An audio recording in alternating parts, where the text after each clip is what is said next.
Fandom's Log presents to you a review of Beauty and the Beast with Ewen Patterson and Sam Glover. Yes. No, not that one. I mean, if it's the animated one, no, it's not. It's the one, there's one Hermione Granger in it, that one. Okay. And hello to the Nerd Kingdom reviews. This week we're looking at Beauty and the Beast.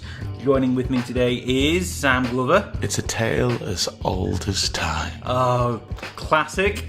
And I'm your host, Ewen Patterson. Now, we have both seen the film. Yeah. So to get things started, we'll give you our overall impressions, and then we'll start talking about what we like, what we don't like, and then we'll give you a score, which we'll explain in a bit. So, Sam, what is your overall impression of the film? To summarise it, it's basically the exact same film as the animated film, except with depth. That is the best way to just summarise it in one sentence. And what would you say? I'd say if you're looking at a live-action adaptation of a classic animated film, Yeah. this is probably as good as it probably gets. I think let's start moving into some of the things we liked.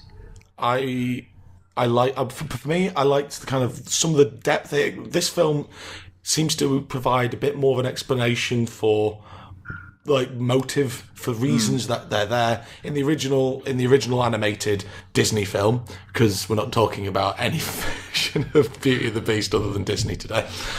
It's that the original animated one is kind of Stockholm syndrome. It feels like she's captive and then she just randomly falls in love. Here, it explains that. It explains Gaston's purpose in the thing.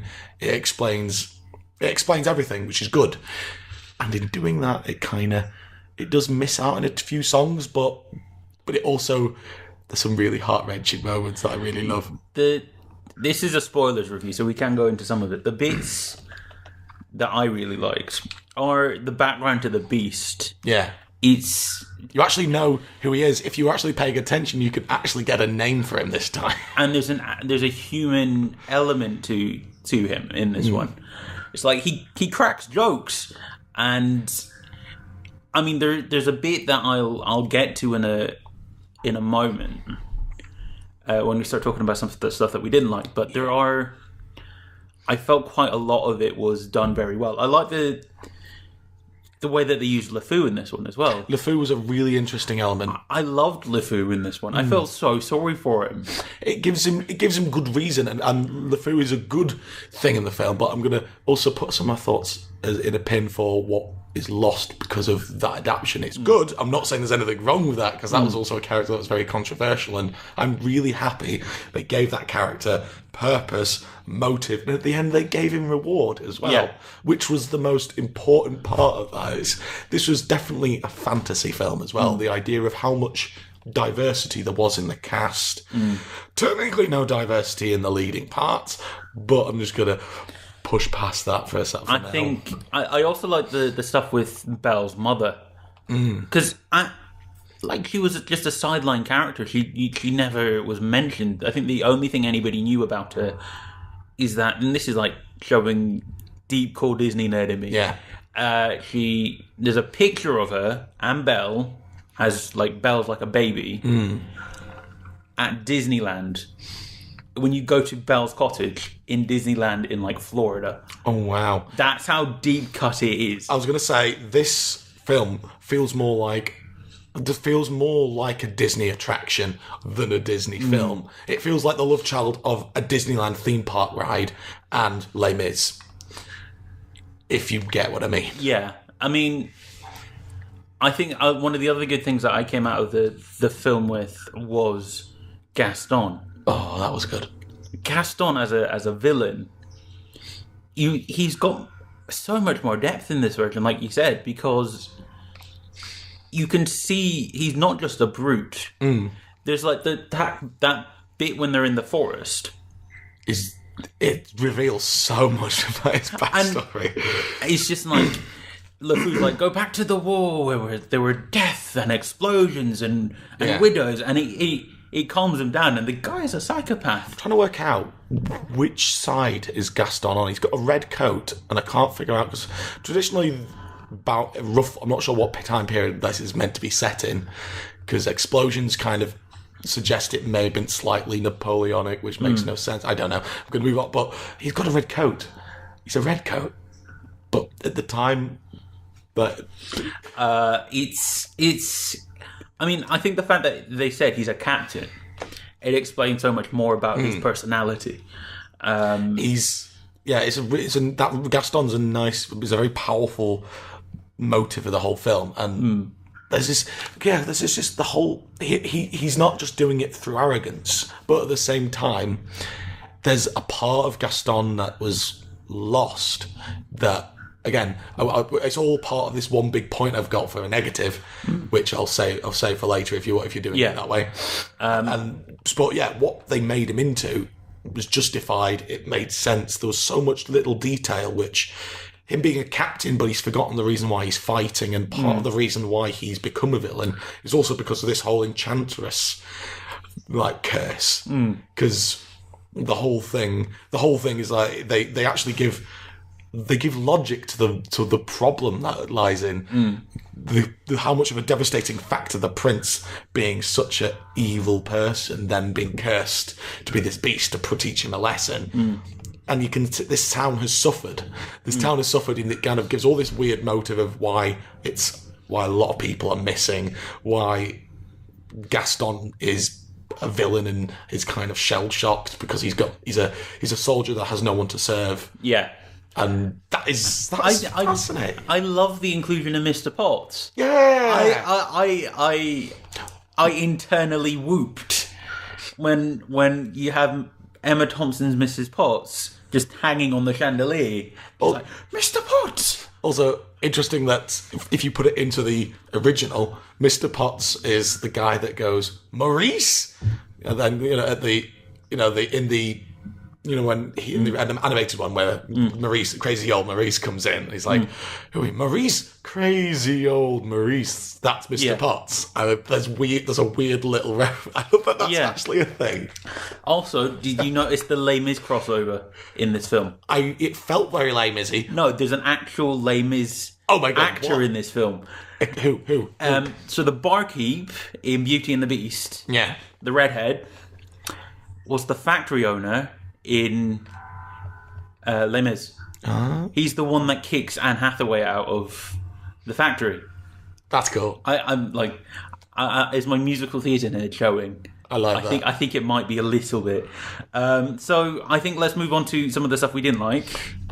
Which, for me, the film is fantastic. It provides a lot of depth, and there's loads of little moments in it which are really fascinating. Like, you get a nice, wonderful song about the beasts saying, she's gone, but she'll never leave me. That's a really tearful moment. See, I didn't like that. Oh, I really didn't like that. I liked it, but my problem, there's two songs which bugged me because it felt like a conflict from the executive side of the design, which is the opening number and the opening number of Little Town and Gaston's song, because there's this moment of what the director's vision, what you can see, the creation of the new version is they wanted to give depth. They wanted to provide context to everything, and in doing that, it provides emotional impact, which is brilliant. But what they had was these moments of, but the internet loves the Gaston song, so you have to include these lines, but I don't want to. They make no sense. No, include the lines or you're fired. Oh, fine then. So there's this moment of the actors and the song and the cinematography all look like they're forced to say lines like, "I use all of my antlers and decker," all that. It doesn't. There's no reason that's there. See, I think the problem with that song is it wasn't earned. Yeah. At that point in the original, sorry, we're going to be comparing a lot of what's in this version to the original. The problem with that is, at that point in the original, Gaston has been publicly humiliated, so he's properly depressed about it. And it's LeFou trying to bolster up his friend. In this version, her saying, "I'm never going to be your wife," private matter. is a very private moment, and he kind of shrugs it off. So that whole moment, like I said, doesn't feel deserved. My problem with the Beast singing as Belle is leaving, I didn't like it. I just didn't like it. But it was a very Phantom of the Opera moment, I thought. This is my problem. With the original one, when she leaves, all he does is roar. And it's like a proper gut-wrenching roar at that. And that conveys everything about what he is feeling in that moment. But But the singing is just... It felt too theatre-y to me. I understand what you mean, because at this point in the film, my other half leaned to me and went, "Do you think you can go to the toilet?" And my first response was, "Well, yeah, the Beast is singing, so you've got about 5 minutes before anything happens." Yes. And it did feel like that kind of, it's a toilet song. Every film has a toilet moment. Yeah. Which is designed so there's a little lull so people can go for a little toilet break. Yeah. And that was it. But in the other side, it does something which the other film never really did, which is justify that the Beast is genuinely in love. That's a nice little point of tragedy, which is, I love her, but I'm fine that she'll never love me. That is a moment that is really kind of, that hurts. But this is why, like, for example, the ballroom scene, it's all about the whole film is this kind of arc. The arc is all the different moments of falling in love with someone. And the ballroom scene is attraction, and it's designed, it's better because it's better than the other ballroom scene. That song is better because it shows you that this isn't, because what Lumiere knows is how to attract someone. That's all he knows how to do. And that's what that ballroom scene's about. The whole flair and going, oh, I've got the hots for him now, but not love. And that's why the song had to be there, because it's that kind of justifying that point. Yeah. He's attracted to her, and now that he's let her go, he realises, I need her back. And that, I like that. The other thing that I feel so sorry for Emma Watson in this film. Not because she hasn't given her best performance. It's because, bless her, she's giving it her all. But when you've got the original voice of Belle delivering all those magnificent phrases in her singing, it looks really bad. She doesn't compare even remotely to the original. And I love Emma Watson as an actress, but it did sound like a Disney-fied soundtrack from the moment she opens her voice. I'm not sure if that's because Emma Watson can't sing. I don't think she can't. I don't think that. I think Disney just went, this doesn't sound perfect. Let's just bump the auto-tune on. It sounded very monotone quite a lot of the time. Like when she, that bit where she goes, "I want adventure in the great wide somewhere." Yeah. In the original, I made the mistake of watching the original before I went and watched this. When that moment happened, I got goosebumps on the back of my neck. My issue with that, though, I don't think that's an actor problem. Again, like with the Gaston song, I think it's a design problem. Yeah. From what I think was done with those particular songs, which was a conflict of do it exactly like the original, full stop, and then the creative team going, no, we want to provide depth, which means we have to change things. Yeah. And those two songs are the ones that bugged me because they were half-arsed because they didn't know what they wanted, didn't know what if they wanted to do it one way or the other, and doing something in the middle meant everyone was just stood round with fingers up their arse. I'm going to go in depth of the song and I'll tell you how I do it, which is, the first one is the whole little town, such a quiet village, nothing is justified. The whole point of that song, as is later explained with exposition, is that she is awkward. She is not a part of the town, not a part of the village. So how do they prove that? By all of them in unison, dancing exactly at the same time, talking together like a choreographed thing, and that's wrong. Even to the point where Gaston trying to fight his way to Belle to talk to her didn't work because it was all this weird clunkiness. How would I do it? I would do it so that it almost feels like one long shot. And as you're going around, she's trying to talk to people about this book. She talks to no one about this book, and that's the problem. Even Belle in the animated thing talked to a sheep about the book because no one else would listen. And there's this whole moment of the proof of this kind of not thinking about why is one of my favourite moments of that song is this kind of like, oh, so, hi Belle, how are you doing? Oh, I'm reading this thing, it's about a prince, it's lovely. Oh, that's nice, Marie the Baguette, come on. And what was this one was, oh, here's this book, it's nice, it's got this. Sounds rather boring. He listened to her, and that's the problem. She should be trying to, throughout the whole song, it should be this choreographed beauty of trying to talk to people and life moving around her, and she's not involved. They made one of the biggest mistakes you could possibly make when you're talking about a musical. Yeah. They said, with her nose always stuck in a book. At that moment, the reason that is funny in the original is because her head is literally in a book. She's reading a book. In this one, she's just got the book at her side. I'm like, you're missing an opportunity here. Yeah. As someone who has done theatre stuff a lot in his past, you're not using the lines to their... It's not cinematically explained, if that makes sense. It's told, not shown. I think for quite a lot of the first half of that film, that's what it's fighting. It's fighting its identity between being the animated film and its own thing. The bit that I found I didn't like, it's like a really tiny little moment, is when the Beast finally gets Belle, and he takes her to her room. I felt in this version, this Beast doesn't give a damn. In the original, it's like a fraction of the film, but it tells you so much about these characters.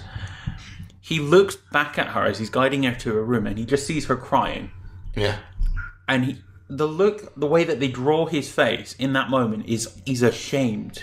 He's so upset that he's done this to someone. But he doesn't convey that. He just bolsters himself up again. Just go back and rewatch that. Because from an animation standpoint, that tells you so much about his character. It lets you know from the beginning, at his core, he is a decent person. In this version, he kind of...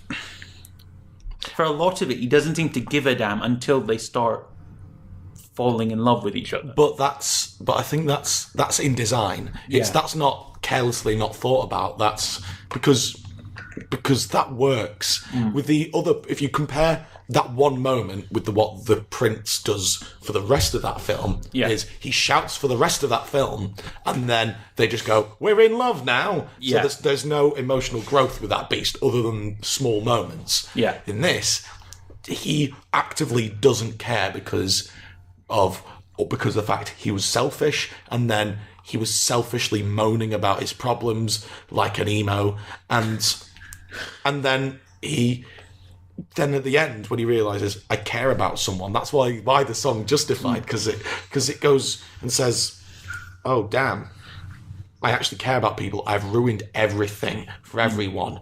And doesn't he say something along the lines of like, it doesn't matter now, just go enjoy the rest of your life or something like that with his servants at the end. He says something along those lines of just go enjoy your time while you have it or something. Yeah, which I think that's a really powerful moment. That's really earned, and it felt, even though I knew everything was going to be happy at the end, there was this horrible moment right at the end where you just basically, it was Toy Story 3, but they went into the furnace. Yeah, The other bit that I really want to highlight is Ewan McGregor's Lumiere. I had my speculations about it, but I enjoyed it. I did. And I love Ian McKellen as Cogsworth. Like, the bit that epitomised his character for me, it made me fall in love with him even more, is at the end, when he's back in as a human, and all the villagers are coming in, and he just hears Cogsworth. Oh, turn into a clock. Turn back into a clock. And then it's his wife. And I have never seen someone so unhappy in his life.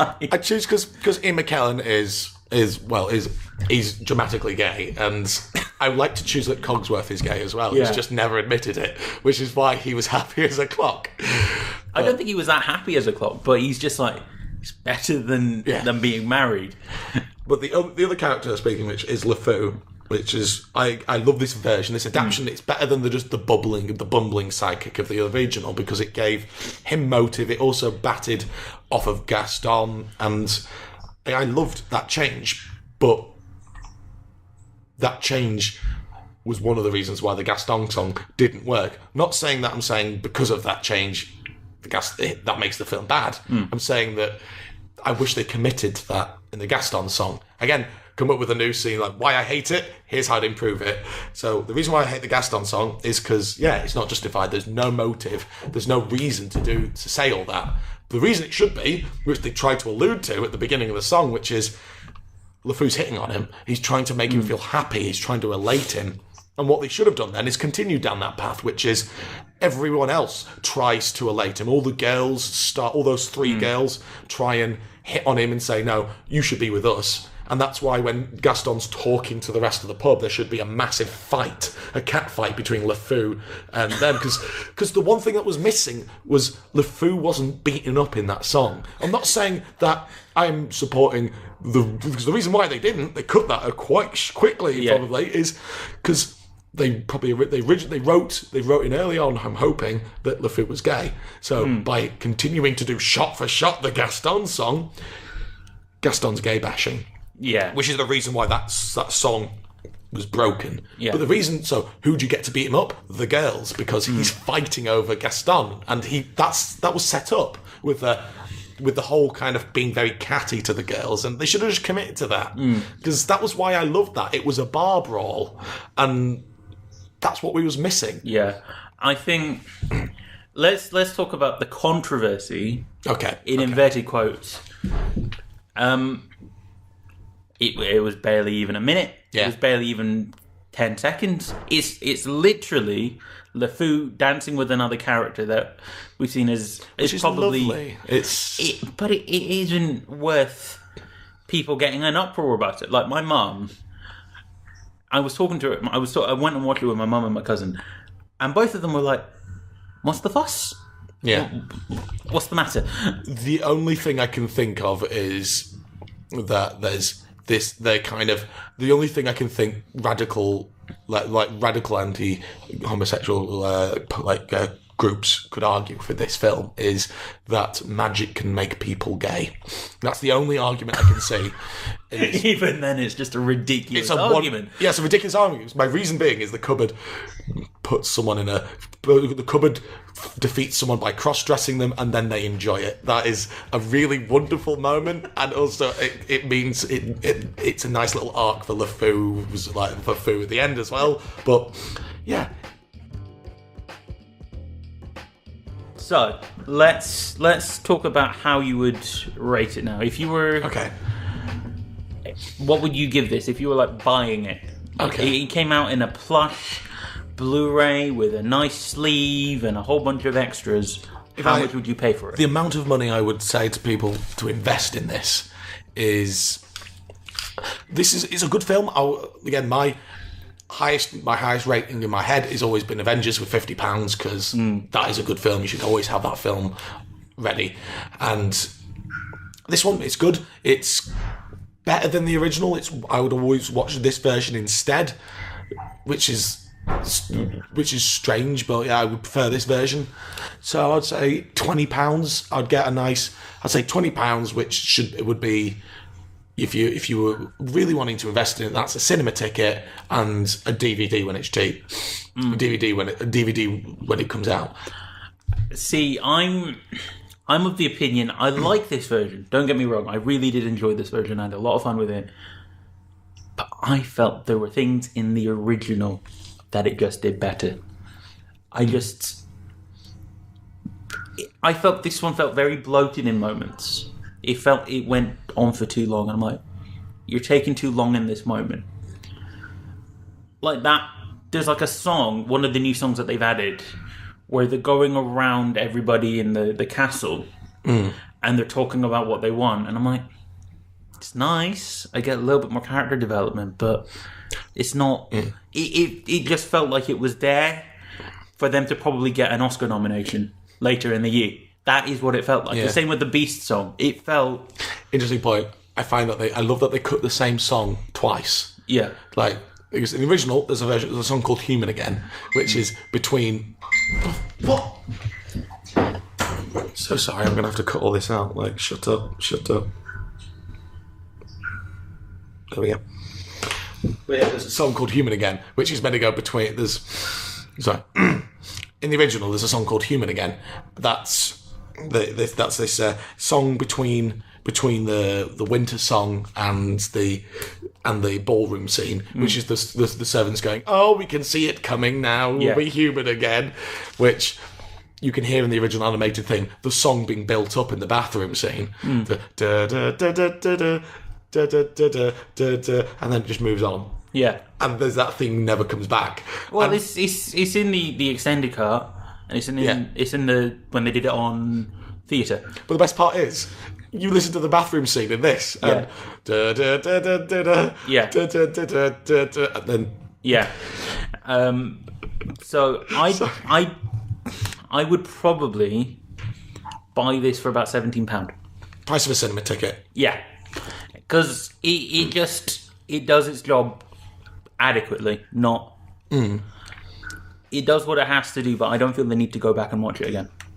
Is it recording? It is recording, yeah. Apologies. For some reason, my recording equipment decided not to record Ewan's response before, so sorry about that. Anyway, it's like you were mentioning before.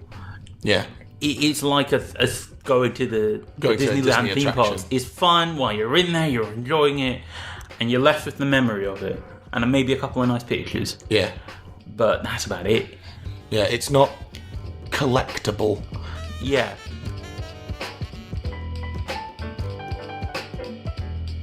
So to summarise, Ewan, what would you say this is? I'd say it's like a panto. Yes. It's like a pantomime, which for our beloved friends outside of the UK, a pantomime is basically a Christmas show that we do every year. It's a traditional story, so like Jack and the Beanstalk, Aladdin, one of these fairy tales. Yeah. And it's always done in a very campy way, very silly way. Very tongue-in-cheek, and it's usually meant to be done by by families, and it's not meant to be that very professional. But that's why Beauty and the Beast feels like it's been done by a professional pantomime. Yeah. Which always feels weird. So I think that's as far as we can really take it this time. So thank you for joining us. Yes. So that's a goodbye from me. And goodbye from me, because I can't think of a good sign-off today. Right, so hope you enjoyed it, and leave us a good old like, comment, and a share. And if you like what we do here on the channel, subscribe. And I would like to know what you guys think could have been done better, not just what was bad. If anyone's got any ideas of how you would improve that song, do tell me, or help the show. Leave it in the comments down below. So, see you later. Bye. That was a review of Beauty and the Beast by Ewan Patterson and Sam Glover for Fandom's Log. Yes. Personally, I thought it was quite a good film. I do like the voice of the beast. I've been told I sound like a beast. A handsome beast. Yeah. Rawr.